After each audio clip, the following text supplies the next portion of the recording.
Hello, good evening, everybody, and welcome to Farmers Travels. For those of you who are already on the stream, welcome. For those who are going to join late, sorry, jammer om te hoor, is vir julle probleem. We'll take it from there. Guys, tonight I have Mikael Kinneke. I probably think his family because my mom is also a Kinneke. But we'll trace that family tree when we get there, and hopefully we don't find we're family along the line. Now, Mikael is a staunch Afrikaner, and tonight we will be checking if his Ox-wagon does have wheels to travel over the world. As far as I'm considered, he still needs to put them on to get over the Drakensberg or across or through the De Toitskloof tunnel, because apparently over the mountains from the Cape province or the country of Cape Town. Apparently, it's all Joburg, so we'll take it from there. Mikael, welcome to my channel. Guys, just before we continue to Thursday night, I am doing a live stream as well. I'm bringing in two guys from Potchefstroom. Just be warned, for those English-speaking viewers, it will be in Afrikaans. I'm not going to give Mikael the opportunity tonight to do in Afrikaans because he can speak English. So that's a forewarning. Mikael, quickly, everybody knows you from Joe's channel. Your fight for Afrikaans and Afrikaner, the modern day Afrikaner. Me and you had a chat on Joe's channel, which I think you guys really should go and check. Yanni, if you can, please post the link for the viewers in the can I ask my moderators just to post the link for me and go and check it out, what Mikael had to say about the modern Afrikaner in South Africa, where we are heading and where we are going. So Yanni, Yanni, ek sweer jy's kinder van my. Mikael, introduce yourself for our viewers. Well, obviously the few people that are here, so long, thank you. And thank you for having me on the channel. We had a lovely chat last week, Monday. I think it was very productive and constructive. So I think that's always a win. There's not much to say about me. I'm very happily married, or from my side. I can't speak on the missus' behalf, but I'm happily married. I work as a business consultant, and then I have one or two other smaller irons in the fire. And in the short 29 years I have been on this planet, I have been fortunate and blessed enough to have traveled through Southern Africa, basically most of Europe and some of Southeast Asia. Stayed in the UK as a child for a year and stayed in Thailand for a year in high school. My dad still resides in Thailand, so every couple of years I do go visit. And then the plan is the wife hasn't been to Southeast Asia. She very much like me grew up in an expat home. The same time I was in the UK, she lived in Belgium, and the same time I was in Thailand, she grew up in the UK. So also very well traveled, but she actually has never done Southeast Asia. So I really want to take her to go visit Bangkok, and then obviously gives me an opportunity to see my dad as well. But that's long-term plans. And that is pretty much it. And obviously, I loiter on Joe's channel at least twice a week. I think there's a plenty of us on that is loitering on Joe's stream, but let's keep supporting Joe because due to the comedy strike that he had, guys, if you are here tonight and you're listening to this, can I just ask my moderators to please post the link to Joe's channel? Guys, go subscribe, go join his channel. Joe is really in need of this, and also our comedians and also our artists in South Africa overall under the COVID regulations. They are struggling, guys. So please, I'm begging you. Mikael, you said prior to the stream we talked, you lived in Thailand for a year. I want to kick off the stream on a different side. Thailand for South Africans and a lot of us South Africans are the go-to country for your first time traveling to Asia because it's cheap. There's a lot of package tours available. It's easy traveling. Your first, as I said, introduction to Thailand or to Asia is Thailand. Let's start with the do's. What to do when you're in Thailand, where to go, and then we'll go on to the tourist traps and the don'ts. out of your experience for living a year in Thailand? So in my case, Bangkok itself, if you are a shopaholic, then obviously Bangkok itself is a lovely place to be because it has sky rises of shopping malls. You have so many markets where you get a lot of knockoff things, but it's Southeast Asia, so even the knockoff products look very, very, very real. Or in my case, I was lucky enough to buy a pair of Ray-Bans and a genuine Zippo at a marketplace where it apparently only fell off the back of a truck. Uh, so it is that case. So from a shopping perspective, Bangkok is obviously a lovely place to be.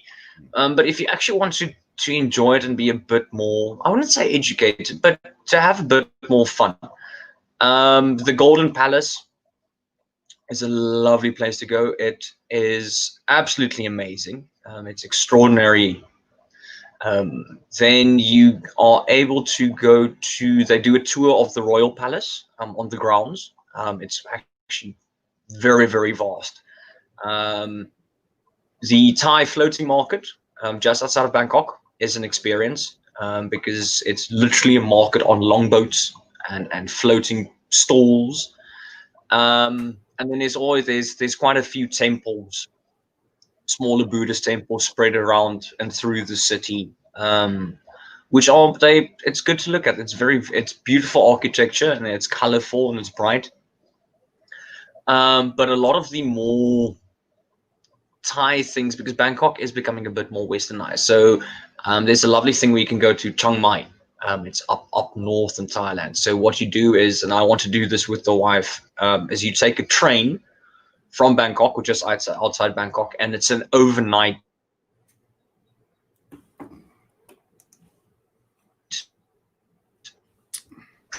train, and you're right on. The more traditional northern Thai culture you'll experience up in Chiang Mai, and there is quite a few immense statues of Buddha, which is just obviously amazing to look at and to tour of. And then you take the train back overnight, and then you come back from Chiang Mai down to Bangkok. As part of the experience, having this whole travel through night on a train through rice fields and paddy fields and stuff up to Chiang Mai. The scenery is just absolutely beautiful, and then coming down again. And then there's the Jim Thompson sort of museum town. Jim Thompson was a sort of like a clothing magnate slash designer, basically one of the first Europeans to really capitalize on silk and silk products. And he died under weird circumstances, and his brand still exists, and some of the best cloth and silk products are Jim Thompson, and they have sort of like a town museum built just outside of Bangkok, where you can go visit as well. It's a bit more unknown, but it's interesting. It's part of Thailand and part of the economic history if you want to go to the Jim Thompson Museum, so to speak. Yeah, quite interesting. And then obviously Phuket and the island. Yeah, but Sorry, but let us not discourage our viewers to not visit Phuket. I think me and you have a personal problem with Phuket. I think the Phuket that we knew years ago versus the Phuket today is two different places. As I say, we always long for the past for some strange reason. What would you suggest for people? Because Phuket is the package tourist, the easiest way to travel. And also, what time of the year would you suggest our viewers should travel to Thailand? Well, the first thing I want to inform everyone is that regardless of what time of the year you go to Bangkok, it's going to be hot and humid. So the winter, if I can say that loosely, you're looking at about 30 to 32 degrees Celsius with about 85% humidity. And the summer, you're looking at about 36 degrees Celsius with up to 98% humidity. If you've ever experience Durban, times that by 10 to 20, depending on the season. That's why if the times I've gone to Durban, I've not actually complained about the humidity, because Thailand is very close to the equator with regards to that. I usually go into December, especially when I go visit my father. It's a bit cooler. So you're looking at about the 30, 32 degree range, and 85% humidity. But obviously it's December, so you do have a larger tourist crowd, which some people might find a bit problematic, because in December, most of the people in the Southern Hemisphere, that's when our large vacation is. And obviously a lot of Europeans will flee the European winters and also go in December. So if you willing to live with the humidity and the heat, June, July, August is a bit better with regards to having a bit more space to move between other tourists. But if you actually want to live manageably in the humidity, then I'll go December. And I think most package deals also prefer, when I look at prices, it's a bit more favorable here from November to January. But based on climate alone, I would then say December, purely based on climate.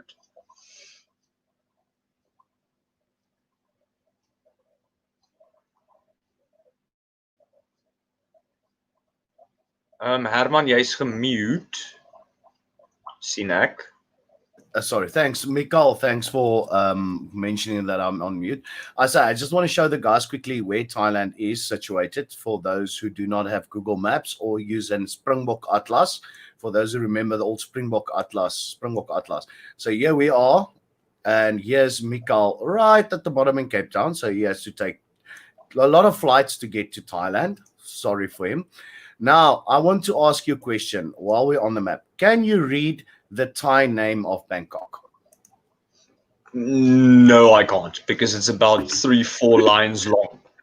I think Bangkok's full name, I think written is, I think, the longest title for a city in the world. I think Yes, I could be under correction, apart from possibly a place in Wales, because vowels don't exist in Wales. Yeah. But as far as I know, Bangkok's full name in Thai, written out, is the longest city name. And I can't pronounce it. It's actually the longest city name in the world, as far the last time I checked. So, Mikal, you've stayed in Bangkok most of 4 years. A lot of people went to Thailand, and sometimes because of, sorry guys, I do not feel too well. I have a huge sinus problem due to the orange grove and the syringa trees flowering. This time of the year is my worst nightmare. So if I cough and sneeze, I do not have COVID. I just have a severe hay fever. So I'll be taking myself off screen just to tell you, when you see me coughing, I'll be off screen. Regarding to the first time traveler, Mikal, going to Bangkok, you've mentioned now a few things around Bangkok. What should the first time traveler expect from Thailand on arriving in Thailand? I think firstly, the first most important thing for Thailand is you need to realize that they are in no rush. They do things at their own pace, and they will not veer off their pace. And if you ever do get a bit excited or upset, they're going to simply say "mai pen rai." Obviously, with the Thai accent, "mai pen lai," which is essentially "it's okay, whatever, don't worry." It has more than one meaning depending on the context you use it. So it's not that they have bad service delivery. It's actually decent service delivery, but it takes its own time to have that type of service delivery. So that's the first thing you need to expect. You will get service, and you will get good service, but it will not be on your clock. Secondly, they do, because it's Southeast Asia in general, they do things a bit different in Thailand. We had this lovely saying when we lived in Thailand. We called it, if you saw anything a bit abnormal or odd, for example, you'll see a businessman in a full 3-piece suit, a proper silk tailored full 3-piece suit, and then he will have socks and sandals on. You would simply say tit. This is Thailand, and you accept it as it is. This is Thailand. They obviously, going to Bangkok, you will notice smog. It is a very, very busy city. People don't know this. There are 6 million permanent occupants in Thailand, in Bangkok, on a daily basis, and in the mornings, between 8 and 10 million people travel into Bangkok for work on a daily basis. So it is busy and it's hustling and it's bustling. Remember, 6 million human beings plus 4 million ghosts. A lot of people don't understand the Thais, let's say, belief of ghosts and spirits as part of their life. I think you can relate more to that. The Buddhist temples with the spirits that keep. Please explain to our people, because that's one of the things they're going to experience is the absolute religious belief that the Thais have. Yeah, I'm not going to be super familiar with the religion itself. But on a daily basis, you'll see very, very petite, aesthetically pleasing little temples, or shrines in various places within the city. And you have people that on a daily basis put down food as an offering. They believe that the spiritual forefathers or their heritage spiritually will come and eat from these temples. They're feeding the people in the afterlife. There is a festival or a religious gathering. I can't tell you which time of the year it is, where it's a lot of food. More time, if you go during that time, you'll see this very petite shrine or temple with more food than technically the temple can handle. So a lot of people get freaked out because you'll see these food and the food is essentially left there. So you will have a bit more rats and other type of vermin hanging around. But they believe that they're feeding the people in the afterlife, and you should also obviously not make the mistake of purposely chasing a rat. Not that I would be brave enough, because the rats in Bangkok are about the size of a small pit bull. Or purposely stepping on a cockroach and so forth, because there is a bit of a belief also in reincarnation. So a lot of the animals and critters that do hang around these temples and shrines by day 3, day 4, because the food is obviously decaying, there's also this belief that this is reincarnated family members or whatnot. The Thais in general actually do really, really care about animals in general. They do have a belief that animals are sacred and should be looked after, which is quite nice. It's not always evident, but they are very protective about not hurting even stray dogs or stray cats or even rats and so forth. So you should avoid that. And then while we're on there, the one thing you need to avoid is the Thais view the human body in a sort of a hierarchy of where it is. So as with many other cultures, they do fully believe that the feet are the dirtiest part of the body. So for example, if you go to a temple, even as a tourist, you have to take off your shoes and you will have to kneel down like in a normal kneeling position, and your feet at all time must be pointed towards the entrance or the exit.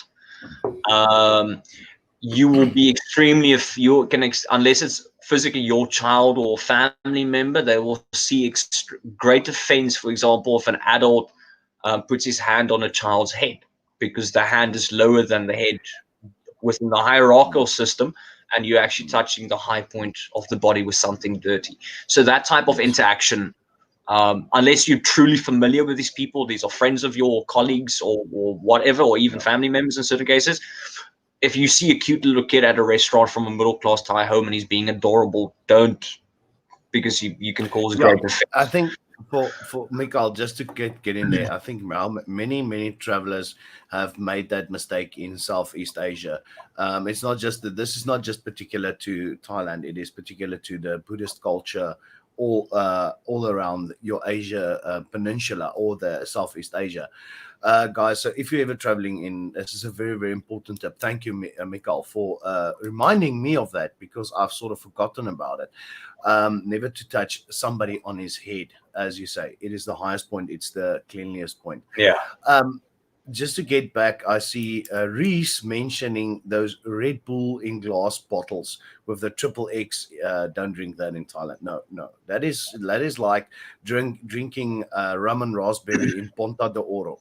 No go. Or in Mozambique. That's a no go. Believe me. There is a more fun experience.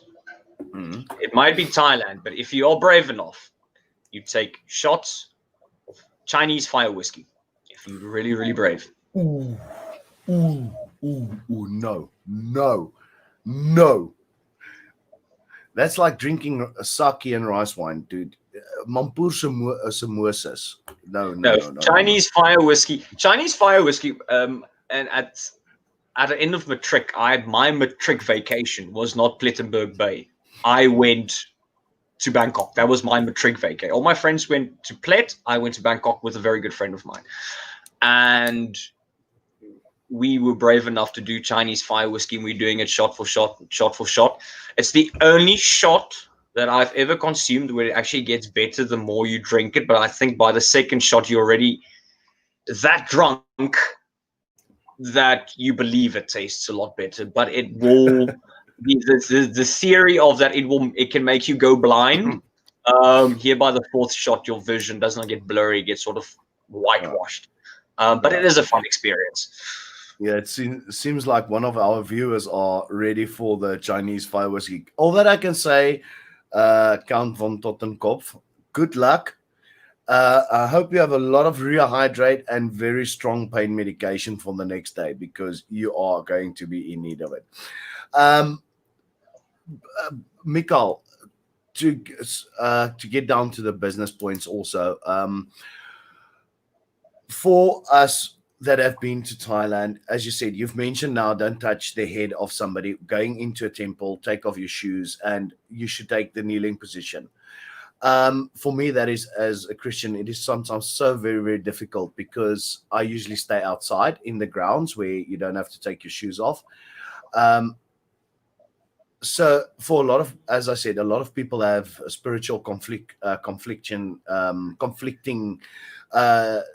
in this case. But guys, if you do enter the temple, later years, I've realized that it can actually do nothing to me.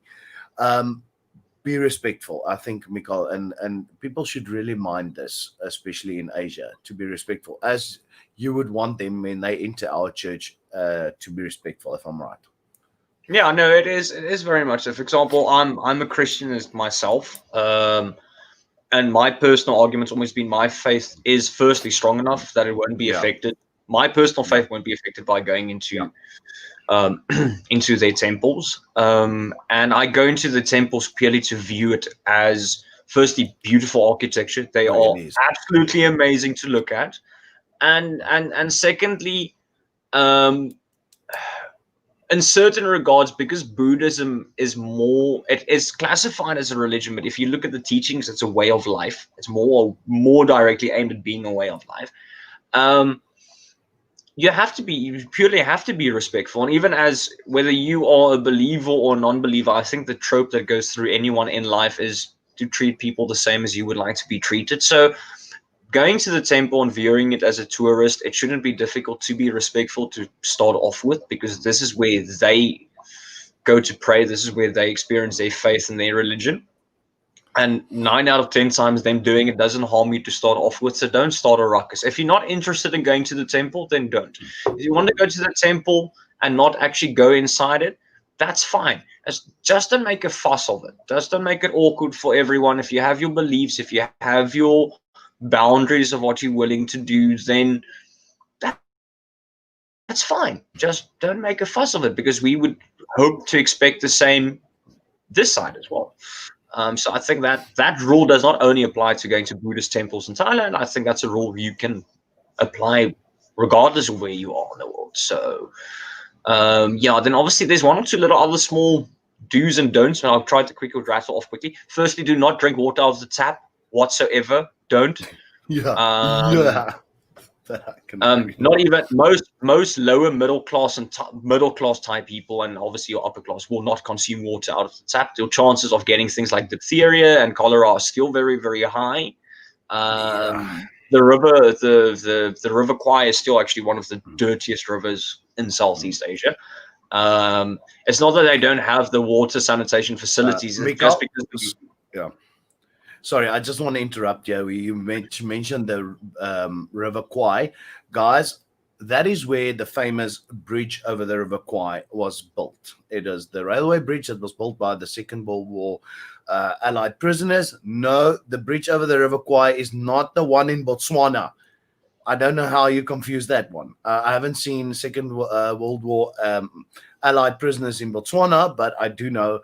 And Mikhail, just to tell the guys, if you're ever in Bangkok, do take a day trip out to Kanchanaburi. Am I correctly pronouncing the word? I think it's Kanchanaburi, yeah. Yeah, Kanchanaburi.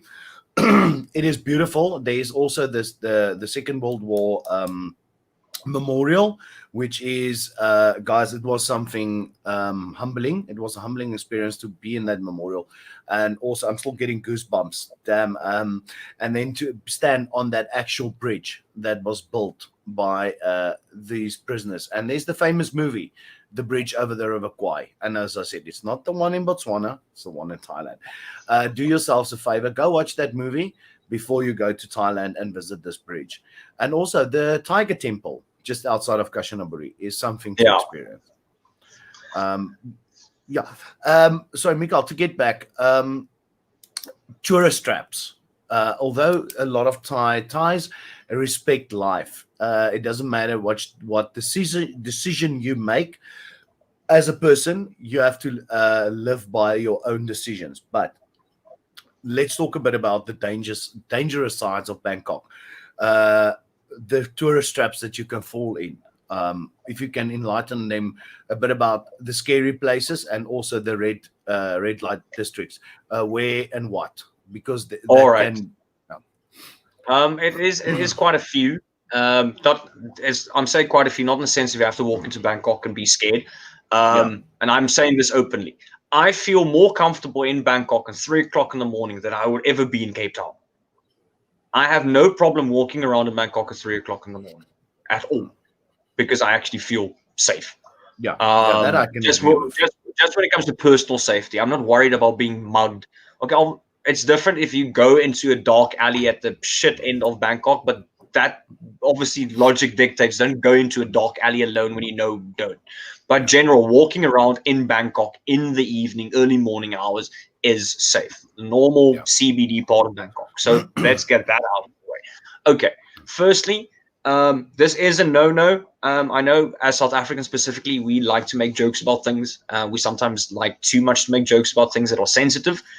Do not ever, and Reese van der Walt did mention this, at no point, even in your own mother tongue, do not risk the opportunity to not even insult the king, make fun of the king. Yeah. That is, as a foreigner, that is a beheading offense. As a foreigner, you will get handcuffed. Sorry, also never tear up the money because the king's face is on it. Never, anything containing actually to the king, if I'm right. Yeah. So if you insult the king in public, even your own mother tongue, and someone picks it up, that is punishable by death. Which I must find was a bit difficult because the king that passed away, the really old king, was actually a very sweet, decent guy. So even as a foreigner, it would be difficult. And for example, in Thailand, no portrait is allowed to be hung higher than the portrait of the king. And obviously during traffic, they will close down bridges so that no one's allowed to pass over the bridge, because no one's allowed to be higher than the king to start off with. Joe, I saw your comment, bug off.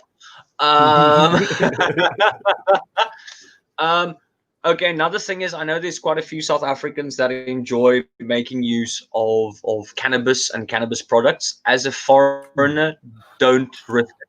Don't take the chance at Bangkok. I know we, obviously, apart from having a bad police system, don't take the risk. Because as a foreigner, if they find you even with a gram, they will put you in jail for 25 years to life. and their law system doesn't cover you. Even to get a South African lawyer to represent you or the embassy becomes difficult. So even if you want to have a puff, wait till you get home. Having a drag of weed is not worth 25 years. And Thai prisons are horrible. Yeah. Mikhail, just to get in here, there was a South African that wrote a book, pardoned by the Thai king, or pardon. It's a Christian guy, out of a Christian perspective. He was caught in Thailand while he was on his way with one of those. This is a book. I have a friend in Joburg, tricks. Please, will you take this book? That sort of trick. And he was pardoned, as you said. The previous king of Thailand he pardoned a lot of South Africans for offences. But one of the things that guys should remember, that it is still, once you become a prisoner in one of Thailand and one of those countries, you become the property of the state. And a lot of experimental drugs are tested and experiments. And he said a lot of people have gone through some various and rigorous experimentation. So, guys, remember that. In Thailand, do not screw with the law. You become the property of the state. Once you go through that prison doors, and as you mentioned, the embassy can do nothing. They can do nothing. It's also a problem because there's no extradition between Thailand and South Africa. So it goes either way. If I commit a murder in SA and I fly to Thailand tomorrow, the SA government can't touch me. But if I make a mistake in Thailand and I request that I be prosecuted under SA law, there's no extradition. There's nothing you can do about that. So avoid even a gram of cannabis. Please avoid it. Wait till you get home. I'm not saying you will necessarily be caught immediately, but the problem is if you get caught. That's not worth it. They do sometimes run scams as well, because Thailand is very much famous for its gemstones and semi-precious stones, for example, like jade. So there are many registered dealers, and obviously simply just sellers and makers of jewelry in Thailand, which is. You usually go to them, but you'll be part of a tourist group at, let's say, the temple, and someone very neatly dressed, usually a attractive Thai businesswoman in a business suit, will go, listen, if you're interested, we have some really high in demand gemstones available for sale, and they'll tell you it's all legitimate and everything, and then you'll make the payment. They'll even show you samples, and then you'll pay a certain amount, and then when you turn around, there's no gemstones or semi-precious jewels to start off with. So do avoid that. If you're in a tour group, they would usually take you in any case to dealers that are affiliated with, that are legitimate. But on your tour, or even just as a civilian going through the markets and so forth, don't. It doesn't matter how good that deal sounds. It doesn't matter how well they are dressed. While I'm at it. Mikhail, sorry to interrupt you. I just want to show the guys, this is actually 100% pure silver that I'm wearing. And this was bought in Cambodia. So when you do visit one of these jewelry shops, and as you said, usually a tour guide will take you to legit places, because there's a lot of trade in pulls. I know that there's a lot of fake gold pulls, as you said. Guys, so be very, very careful. I think, let's see, Reese saying she was scammed, paid for private party that never happened. Yeah, that happens a lot. Okay, let's get to the party side of Thailand, because everybody goes to Phuket for the party and to get into Patung and get down Bangla Road to go and check all the ladies that are actually men. Can you elaborate for us on that, Mikhail? What are the dangers involving entering this red light districts? Please, because this is a very, very serious part, I think, for South Africans getting trapped into in those type of things. I'm going to start off with, you can have safe fun in those areas. When I say safe, I'm not referring to wearing protection. I'm sort of saying about just being safe in general. So, for example, I want to take the wife there because it's interesting. There's a place in Bangkok called Soy Cowboy. The street is only about 1 kilometer long, but there are about 27 to 35 bars and clubs in that kilometer street on either side. You even have cases where you'll have a club on the first floor, and on the second floor is a different club owned by a different owner. So it is. Hang on. We just caused.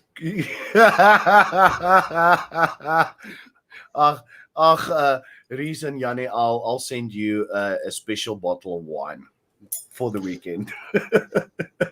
Sorry, continue, Mikael. That was just too precious to let it go by. So I've been into areas like Soy Cowboy, and there's nice bars with pool tables and things like that. You can have a good night out, and still be safe and remember as much as you can. The things I would avoid is if a Thai lady with a really short skirt offers to play you in a game of pool, don't, because they hustle and they hustle well. I don't care if you have provincial colors for pool. I still suggest don't do it because they will hustle you for money and a lot more. If you are a single guy or lady, depending on your interests, don't ever purchase them drinks, because they might. What happens is if you offer to buy them a drink, they actually work for the premises, so they will hike your prices up. Because basically the bar gets its income, and because she sold the drink to this European individual that gets paid in pounds and dollars and whatnot, she gets the cream off the top. So buy your own drinks. Also make sure that the drinks you purchase are yours. The cases of being drugged are very few and far between, but there's still been enough cases to worry about it. With regards to the sex trade, it is legal. They are by law expected to get tested once a month at reputable hospitals and whatnot. So if you are into that type of thing, there are actually basically state, if someone is into that, if they were to be, there are essentially state registered and certified, let's call it what it is, brothels. But going to a bar and a club or a massage parlor and getting a happy ending, don't. If you really want to experience a sex trade for some weird touristy reasons, there are proper places you can do that are certified, and they will have literally folders of each person working there and the amount of tests they've gone through, and they're all negative and whatnot. But getting a happy ending at a massage parlor or Turkish bath of all places, there's quite a few Turkish baths in Thailand and in Bangkok especially, and the clubs and things. If you want that type of happy ending, don't. The chances of you coming home with a STD is quite large. And then don't cause. If you want to go watch something like, if you want to go to a go-go bar, for example, for those that don't know, go-go bar is essentially a strip club, but they don't get undressed because they have so little clothing, it's not really necessary. They're essentially there for eye candy, and as with a normal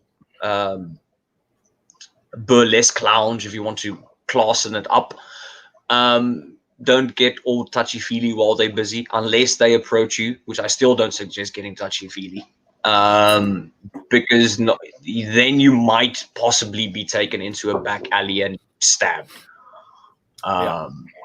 or beaten up. So and beaten up. But Thai people are small. Yes, most boys have Muay Thai kickboxing from the ages to 6 to 14. It's one of their national sports, so there's still a good chance you get a hiding.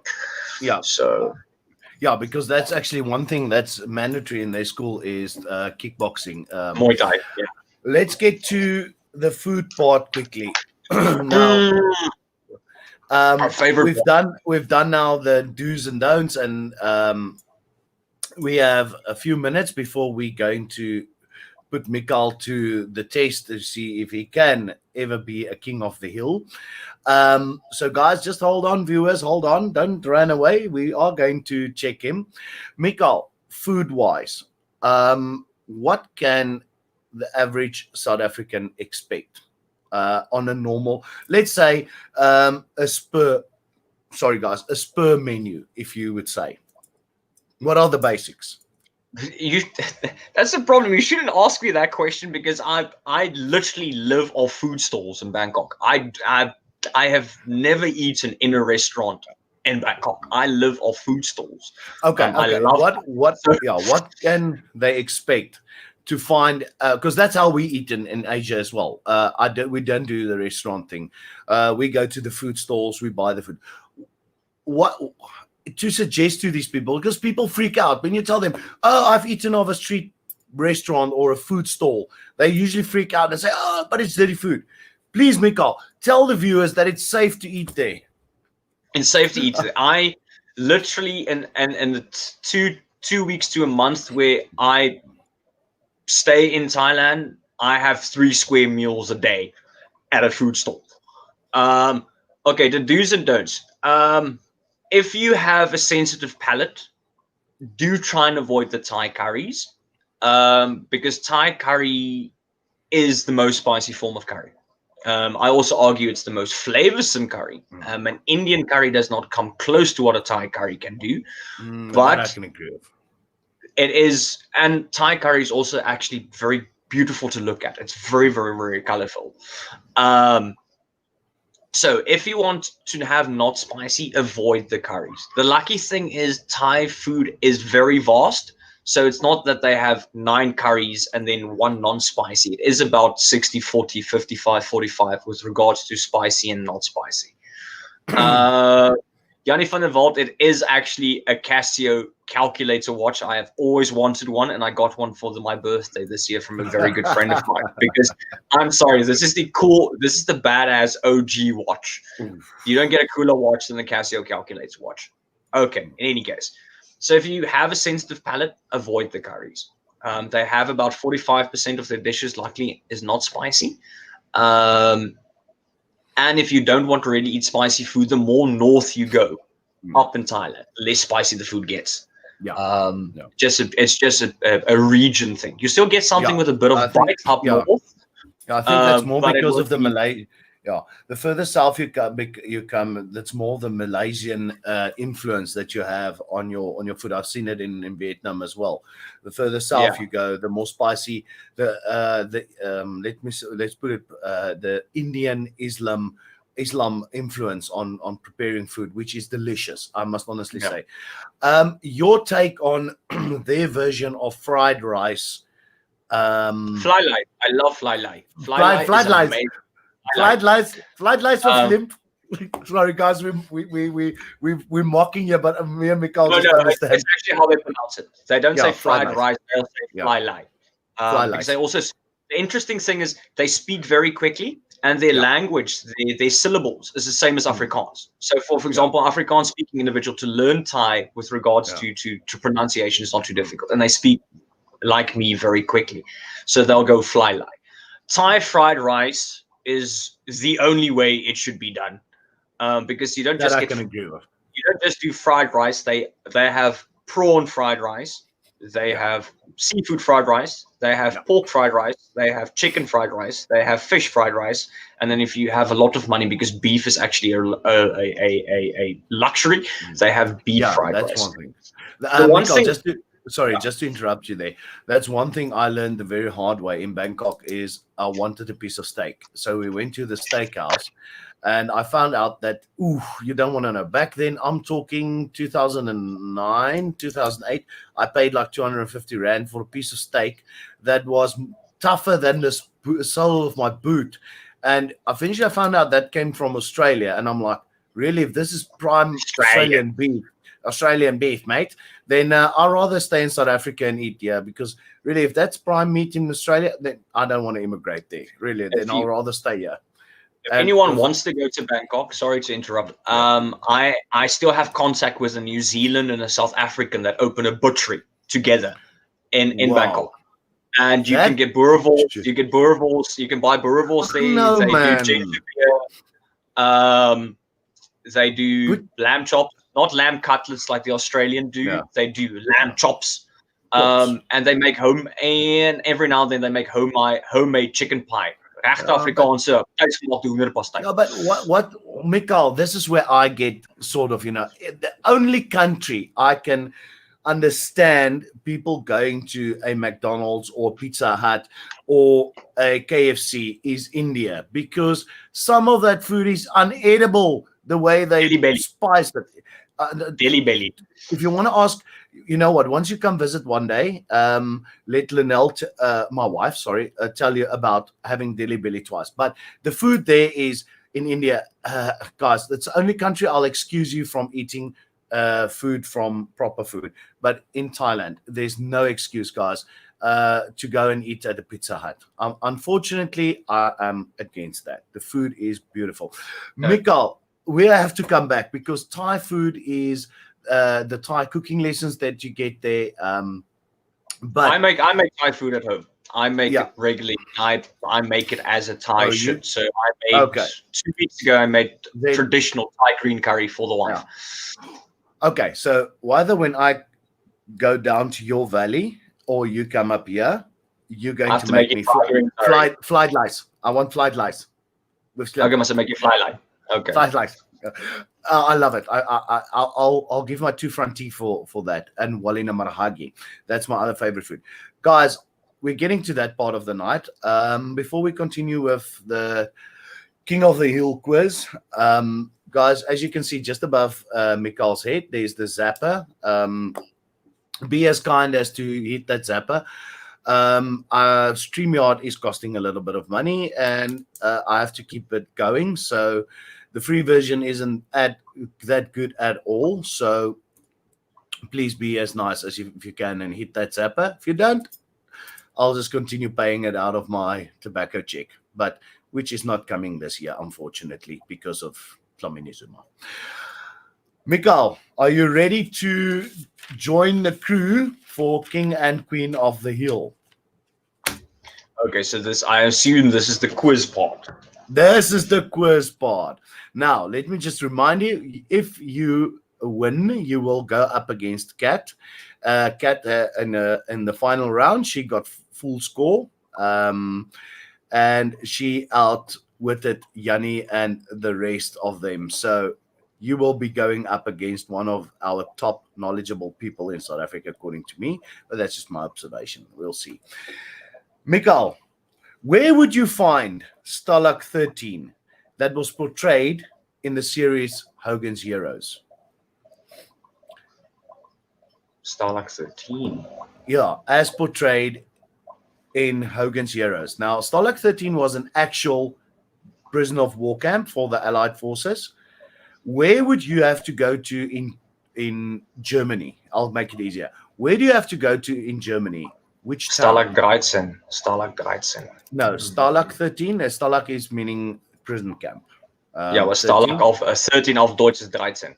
Yeah, but yeah. So which town? It's quite a famous town that you have to go to. Or to have to be if you look at the camps, we have to be towards the east. So I'm going to go with Bremen.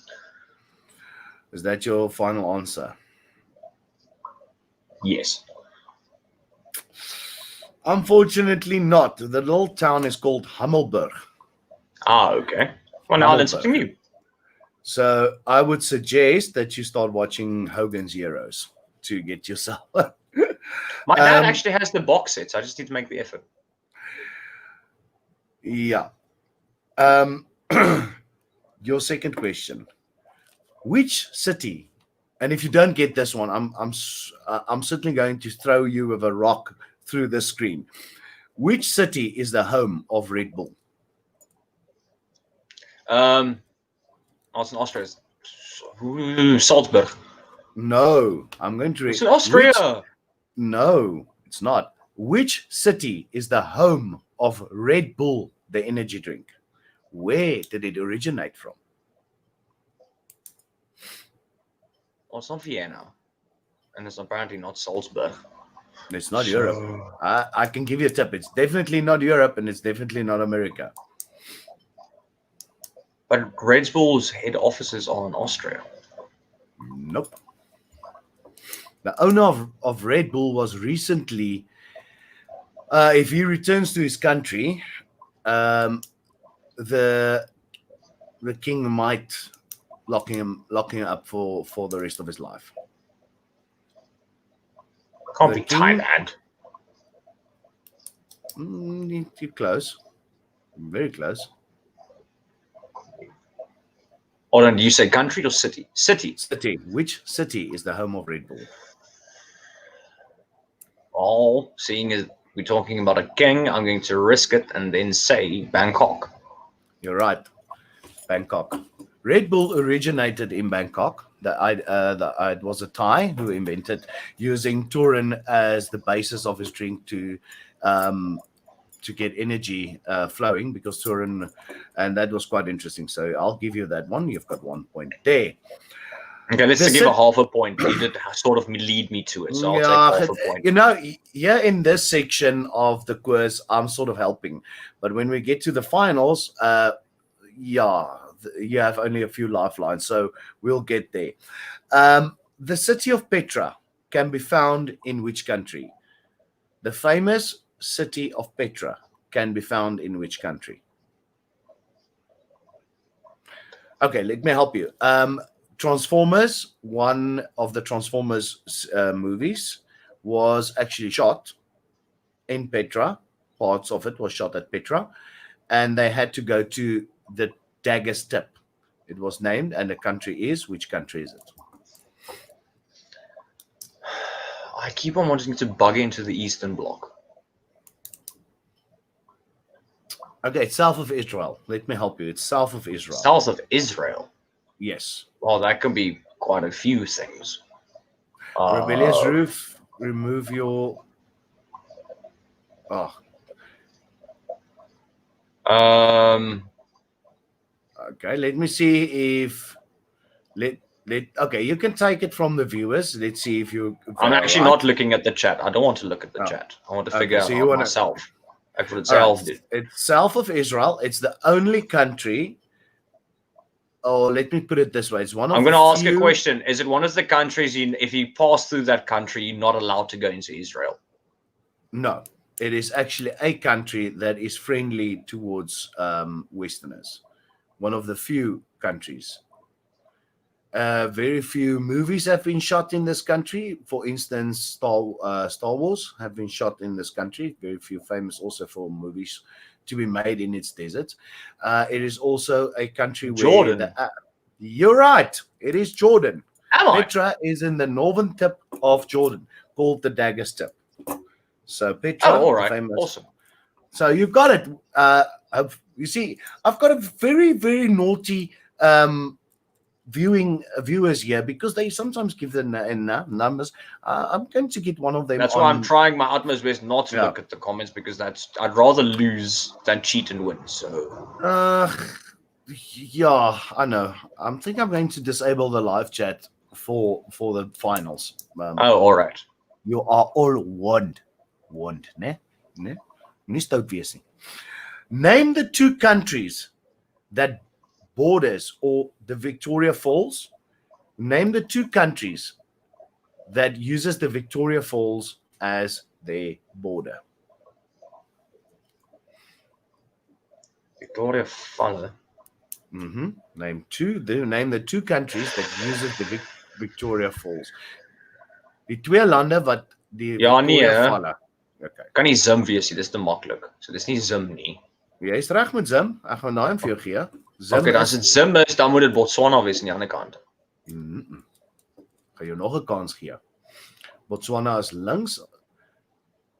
Die land is regs van Mosambiek. Of dan moet dit Zim en dan Zimbabwe is langs Mosambiek. Ja. Onthou, kyk mooi hoe hy lê van oos na wes. Die Vikvalle lê van oos na wes. En dan sit die Zimbabwe in Zambië dan nie. Noord en Suid-Rhodesia. Dis reg. Noord en Suid-Rhodesia. Zim en Zimbabwe is die twee lande wat Interessante feit. Ja. Het jy geweet George Gregan en Cordai Krieger was saam op skool gewees? Op laerskool? Nee, dit het ek nie geweet nie. Ja, het jy geweet dat Chipata was die hoofstad van Noord-Rhodesia? Dit het ek geweet. Ja. Ag, damn it man. Ag, ek was tog al in Chipata gewees. Sien, wee. Boring dorp nou. Boring stad. Daar's nie veel nie. Behalwe vir die Protea Hotel. Dis al wat oulik is van daai plek. Okay, dan finally your last question. Where does the sun never set during summer? Waar gaan die son nooit onder tydens die somer nie? Okay, I would be facetious and say the British Empire, because the sun will never set on the British Empire. No, not really quite. Nee, ek sê lief vir Souties, maar daai gesegde wat laat het gesê het. Yeah, that is beautiful. It is. Yeah. Oh, well, it's going to have to be far up north then. So it's going to be either Greenland, or we have to be further north of Greenland. Or south. Greenland. Can be south also. Yeah, so that area is Greenland, Iceland. I'm going to go with Iceland. You have to go a bit north. More north from Iceland. Mm-hmm. Ja, Noorwe is nie soveel verder noord nie. Dis die Groenland. Ek probeer nou die atlas in my kop. More north than Greenland. Oh, more good.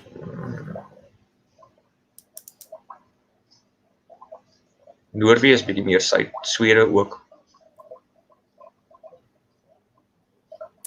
Finland? Far north. Far north. Let me give you an idea. Top Gear drove there. Top Gear was the first group of people who actually drove. But they went to the Arctic. That's like at the top. So what? The Arctic then? North of the Arctic Circle.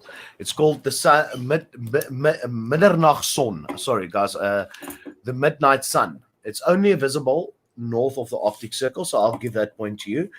And also, it is visible in the summertime in the southern hemisphere, south of the Antarctic Circle. So when you're on Antarctica in summertime, you will have the midnight sun of the Middernagson, and also north of the Arctic Circle, because as the Earth is tilted. Let me just get into camera. The sun will have a direct shine on it, and constantly you'll have. So it looks like the sun is setting, and then after 12 the sun comes up again. People used to freak out on that one. Okay, let's do the tally here, guys. Hopefully my moderators have kept a bit of a tally on the score there. See if I'm right. 1, 2, 3, 4, and you've got 5 out of 6. You will be entered into the finals, which I will contact you guys to inform you which date that takes place. Mikael, I'm just checking the time here. Joe is going to start his stream now. I do not want to go into Joe's time out of respect for fellow live streamers and fellow YouTubers. Last words from you, Mikael, before we say good night. Well, firstly, thank you for having me. Everyone in the chat, thank you so much for watching. And if you do go to Thailand, it is a lovely place. It's a lot of fun. But obviously, I hope the things we discussed will hopefully give you a better idea of the do's and don'ts, so that you can have a fun and safe experience in Thailand. So on that note, obviously, good evening and thank you all for watching. And with the coming long weekend, have a lot of fun and also be safe. Yeah. Thank you, Mikael, and thank you for joining me on the stream. Guys, just before I say goodbye tonight, guys, Farmers Travels is against the renaming, restructuring of SAA, and I will be straight and forward about this. It is unsafe airline, according to me. I do not think SAA should be in the air anymore, and Farmers Travels will stand in a total boycott against the South African Airways in whatever form they try to rise this phoenix out of the ashes. I think it should stay in the ashes. It will become a dangerous airline, according to me, in my personal view, in the future. So let that be. Take note. Do not support SAA. Rather fly with one of our private companies that has been hurt badly during this COVID lockdown. People actually lost their jobs, like our fellow Gideon from Paratus, who lost his job at Mango. So looking for a job. So guys, on the other hand, please go support Paratus, who is also doing a very good job in our firearms department. So if you're against SAA and the reignition of, yeah, let's call it reignition, because that's where it's going to end. It's going to ignite and it's going to blow up. Guys, please boycott SAA. And I'm standing firmly for the stop of taxpayers' money being wasted on an airline that would rather be used for much more positive use. Guys, Mikael, thank you. Good night. Goodbye, all. And tonight, I'm not going to do my outro. I'm just going to sign off and thank you for everybody. Good night. Goodbye.